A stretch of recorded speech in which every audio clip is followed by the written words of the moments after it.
Je m'appelle Gabriel, je suis originaire de Corée du Sud et je suis papa de 2 grands et beaux enfants. Je vais vous raconter mon histoire parce que d'une part je voulais expliquer à mes enfants mes origines, mais de façon plus globale, ça peut toucher d'autres personnes qui ont été adoptées comme moi. Donc, comme vous l'aurez compris, moi j'ai été adopté à l'âge de 6 ans avec mon petit frère biologique. Donc 6 ans, ça peut paraître un peu tard pour une adoption, mais j'ai eu beaucoup de chance donc. Et pareil, le fait de ne pas avoir été séparé de mon petit frère a été une chance incroyable. Maintenant, c'était une chance d'avoir été adopté à l'âge de 6 ans, mais c'est aussi peut-être un peu tard, dans la mesure où j'ai déjà des souvenirs et je peux à la rigueur comprendre déjà ce qui se passe, même si ce n'est pas forcément évident. Ce qui est mon cas actuel, puisque complètement déraciné entre la Corée et la France, ça a été très difficile de comprendre ce qui m'arrivait réellement. Donc c'est ce que je voulais expliquer aujourd'hui, parce que d'un côté j'ai des souvenirs de Corée, mais qui ne sont pas tout à fait cohérents, parce qu'on doit en tant qu'enfant se construire et se protéger. Donc pour moi j'ai effacé tous les souvenirs que j'avais de mes parents biologiques, ainsi que de ma grande sœur d'ailleurs, qui s'était occupée de moi quand j'étais petit.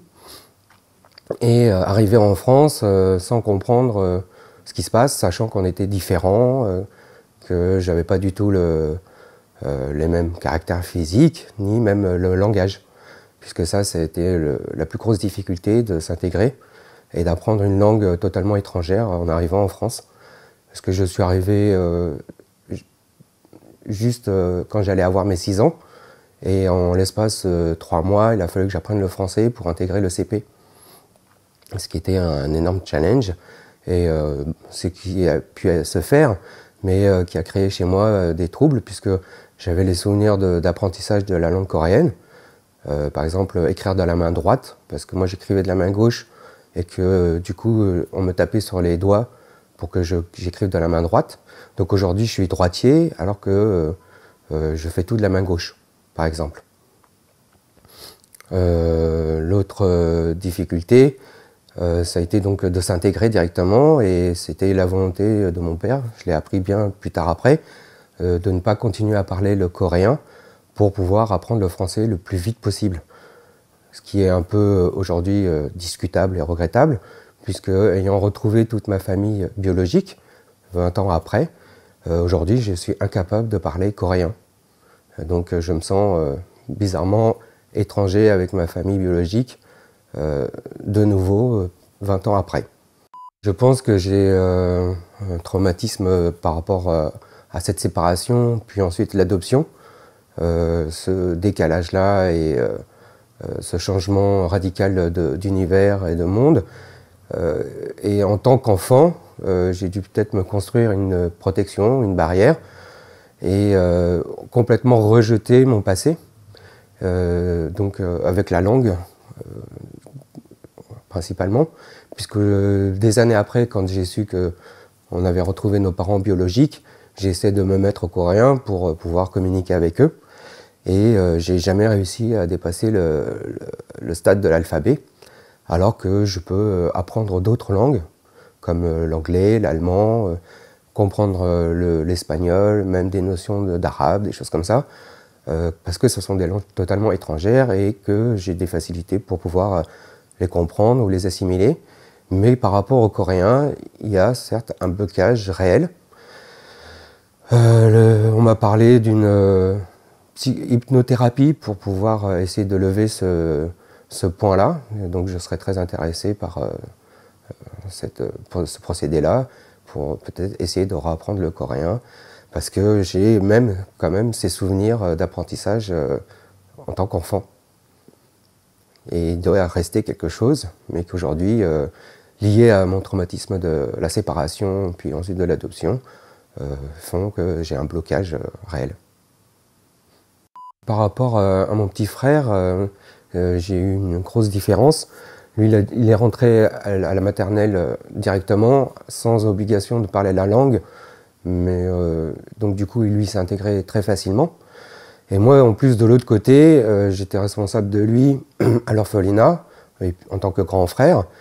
Et séparé de lui et arrivé tout seul à l'école primaire, sans parler la langue, en étant le seul asiatique de toute l'école, bien sûr, j'ai été très vite marginalisé,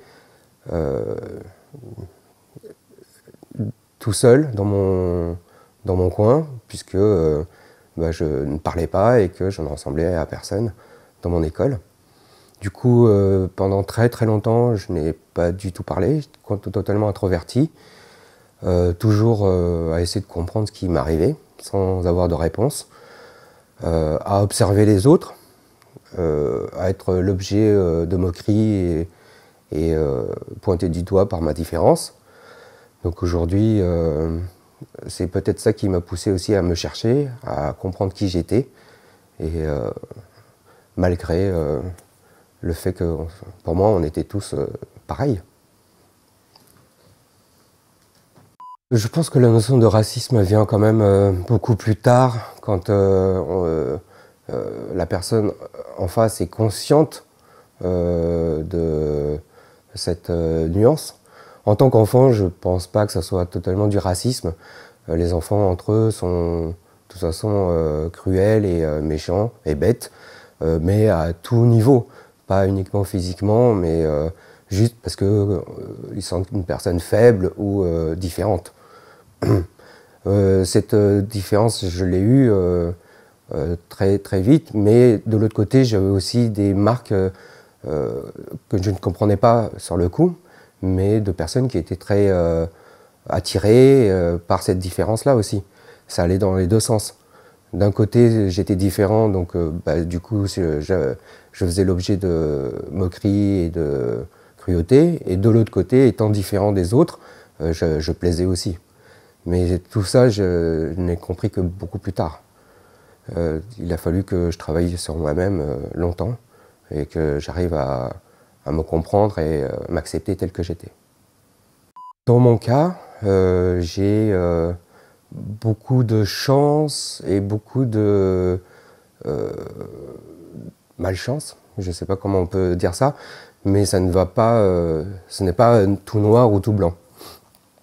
En effet, la chance, l'énorme chance, a été d'avoir été adopté par une famille aisée, cultivée, qui m'ont donné tout leur maximum pour mon éducation, pour me permettre de me développer dans un environnement sain et équilibré.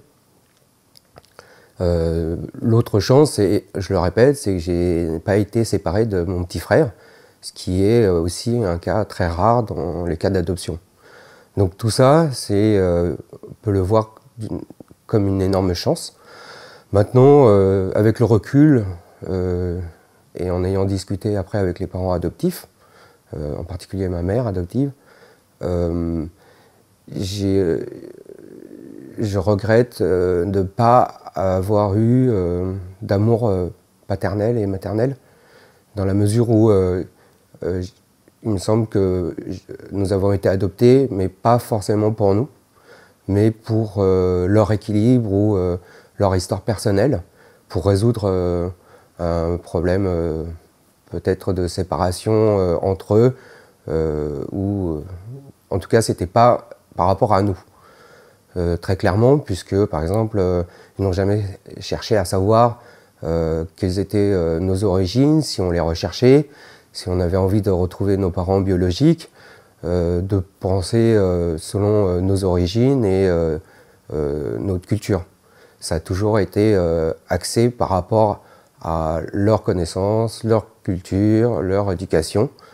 Et c'est que très très tard, une fois que j'ai quitté le foyer, que j'ai pu discuter et prendre du recul et essayer de comprendre quelle était leur motivation réelle au départ, puisque moi j'ai l'impression aujourd'hui d'avoir appris tout seul à se connaître les sentiments d'amour, de père, de mère.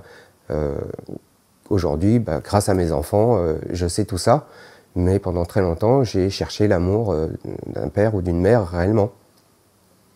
En protection, en moyen de survie, j'avais dû occulter toute la partie, mon enfance en Corée, jusqu'à cet orphelinat où je suis resté 6 mois, qui pour moi a été toute ma vie en Corée, puisque je ne me souvenais plus du tout de mes parents, ni de ma grande sœur, qui s'occupait tout le temps de nous.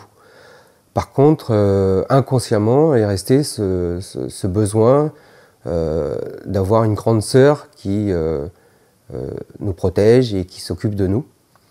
Donc c'est quelques années après notre arrivée en France, avec mon petit frère, nous avons demandé à avoir une grande sœur, ce qui paraît incroyable, puisque sans les souvenirs reste cet inconscient qui parle lui-même.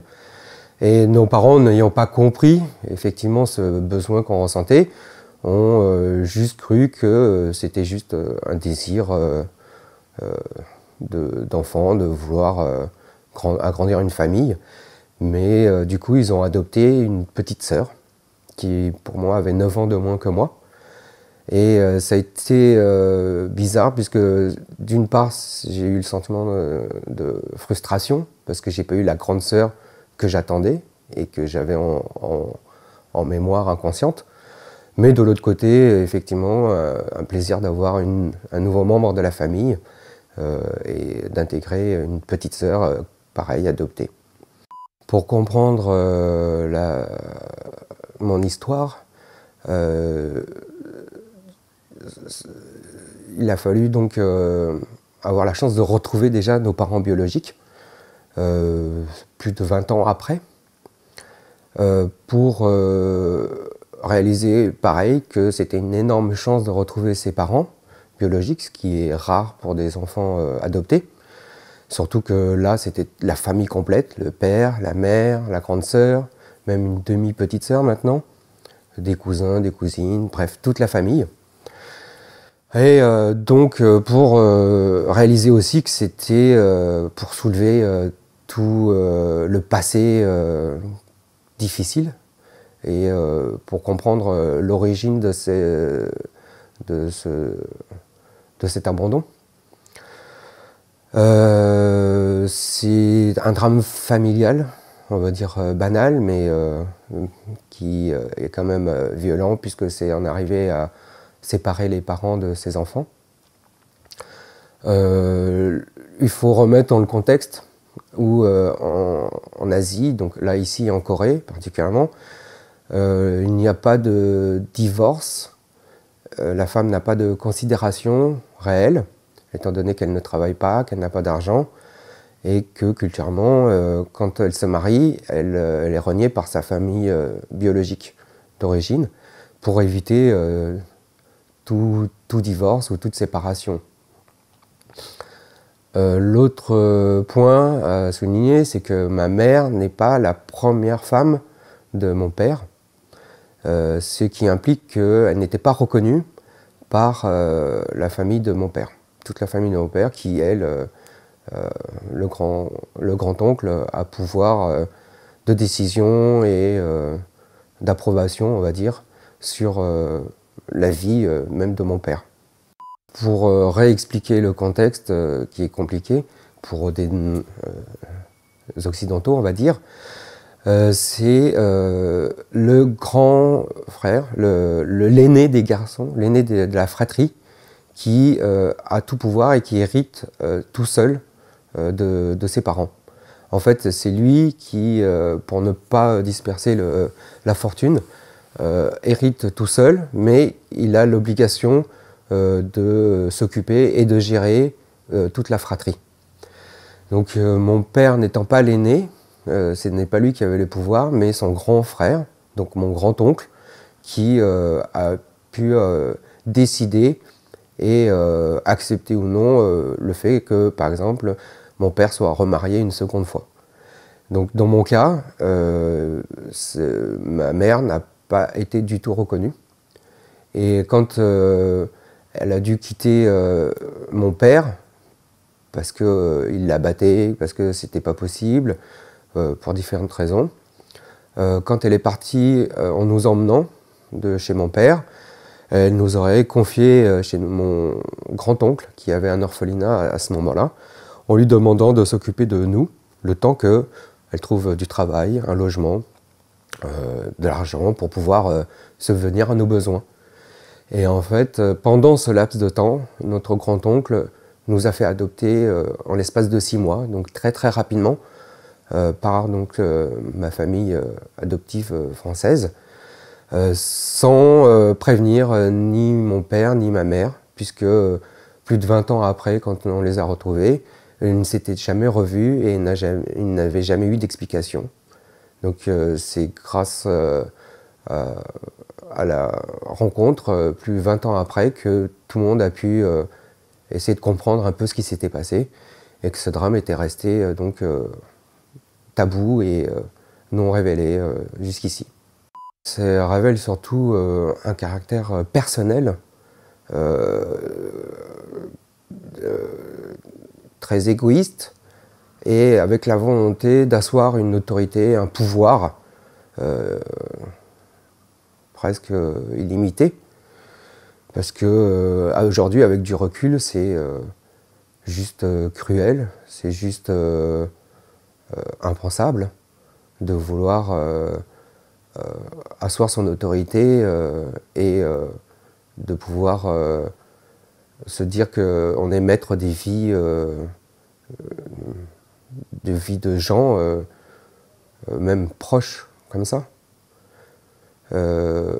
Mais la vie a pu montrer qu'il en était autrement et que malgré tous ces efforts de vouloir détruire des gens, des vies, il n'a pas réussi et que la vie lui a montré que c'était pas à lui de décider.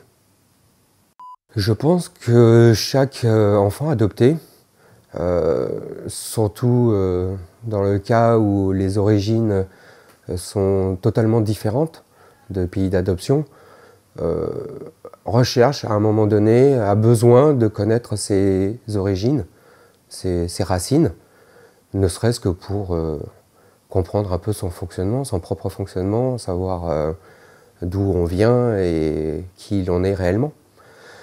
Moi, ça s'est traduit pendant très longtemps. Je n'ai pas eu cette volonté de connaître mes origines pendant très longtemps, parce que déjà, d'une part, mon père adoptif nous avait coupé toute velléité, dans la mesure où nous avait dit que nos parents biologiques étaient décédés, que ça ne servait à rien d'aller les chercher. De l'autre côté, moi j'avais compensé par les arts martiaux ou tout ce qu'on pouvait trouver d'origine asiatique en tant qu'Européen, c'est-à-dire par les films, la gastronomie, les choses comme ça. La chance, c'est que mon frère, pour ses fiançailles, est parti en Corée et a pu retrouver les parents coréens. Et du coup, c'est le départ d'une recherche donc, de nos origines. Mais sinon, je n'aurais jamais eu l'idée à la base de rechercher mes racines. Mais je pense que c'est quand même très important pour pouvoir se comprendre par la suite et se connaître réellement que d'aller chercher, au moins de tenter la chance de pouvoir retrouver ou de connaître un peu ses origines. Il faut avant tout souligner que c'est une énorme chance d'avoir été adopté. Même dans mon cas de figure où tout le contexte a été difficile, au niveau de l'intégration, au niveau de l'amour que j'ai pu recevoir, au final j'en tire quand même une énorme chance de connaître une nouvelle culture et ça me forme la personne que je suis aujourd'hui dans tous les cas. Ce qu'il ne faut absolument pas oublier, c'est que pour des parents adoptifs, le fait de retrouver les parents biologiques ne font pas perdre leur statut de parents, ce qui est très important parce que Je pense que certains parents ont peut-être peur que leurs enfants adoptifs retrouvent leurs parents biologiques et soient moins aimés, moins reconnus, ce qui est totalement faux parce qu'il y a certes un lien de sang qui fait que quelque part les parents biologiques restent le père et la mère, mais pour moi aujourd'hui, ce qui fait un parent, c'est avant tout le soin, le temps qu'ils ont apporté, l'éducation et principalement l'amour qu'ils apportent à leurs enfants. Et aujourd'hui, mes parents adoptifs, malgré toutes les difficultés que j'ai pu rencontrer avec eux dans l'éducation et dans l'intégration, restent aujourd'hui les parents qui m'ont apporté l'éducation et les moyens aujourd'hui de pouvoir me développer tel que je suis. Mes parents biologiques, je les ai revus et je les revois, et donc restent mes parents. Mais aujourd'hui, par exemple, avec cette différence de langue, où je n'arrive pas à communiquer directement avec eux, font que je suis quand même, j'ai le sentiment d'être étranger quand même à eux aujourd'hui. Donc voilà, adopter des enfants, mais faites-le pour eux, pour leur rendre beaucoup de chance, pour leur donner d'autres moyens qu'ils n'auraient pas autrement, mais c'est avant tout pour eux et non pas pour un quelconque sentiment de paternité ou de maternité, parce que vous ne pouvez pas avoir d'enfant par exemple. Longtemps, de par mes origines, je me suis senti pas à ma place en France, étant donné que je n'avais pas les caractères physiques ou le comportement ou la mentalité.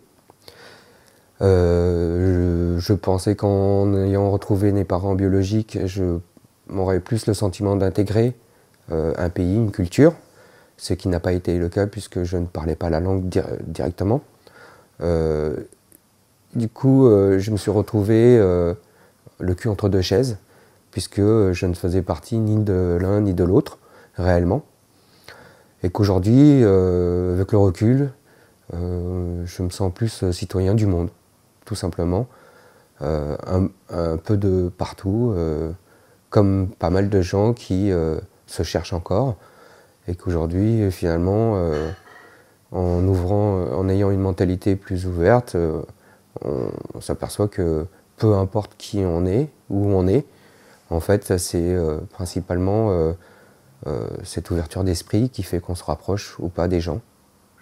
Aujourd'hui, j'aimerais que mes enfants comprennent qui je suis, d'où je viens, qu'ils sont la source d'un grand bonheur et d'une grande fierté, et que le sentiment de famille que je peux avoir aujourd'hui, c'est grâce à eux, puisque jusqu'à présent, j'ai jamais eu le sentiment d'intégrer une quelconque famille, et qu'aujourd'hui, si ils peuvent bénéficier des deux cultures et des deux pays, je suis heureux d'avoir pu apporter ça. Et que j'aimerais qu'ils bénéficient aujourd'hui d'avoir cette double chance et d'en profiter beaucoup plus que je n'ai pu espérer jusqu'à présent. La leçon de tout ça, j'ai beaucoup souffert, on va dire. J'ai eu longtemps des difficultés à me trouver, à m'accepter. Mais aujourd'hui, au final, je pense que c'était peut-être nécessaire dans mon évolution, dans mon parcours, dans mon histoire, pour comprendre que la vie est quand même magnifique et qu'elle vaut le coup. Voilà.